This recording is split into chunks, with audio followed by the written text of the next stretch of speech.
Mashariyni birlari, ya'ni menga yaqin bo'lganlar, ularning ismlarini bu o'rinda ayta olmayapman.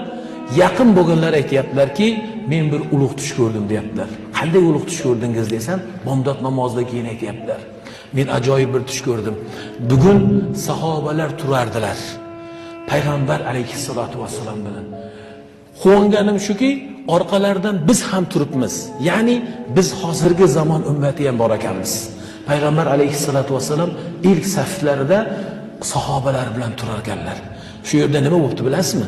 Keyin bir imomni kutilyapti. Payg'ambar alayhissalatu vassalam o'zlari o'tmayaptilar imomlikka. Payg'ambar alayhissalatu vassalam imomni kelishligini kutyaptilar. Ummatlaridan bir imom kelar ekan. Biz kutdik, turdik. Shu o'nglikka qarab turildi. Qarasak kim kirib keldi? Xayolingizga keltiring. Mishari kirib keldi. Mishari La'fasi kirib Payg'ambar alayhissalatu vassalamga imomlik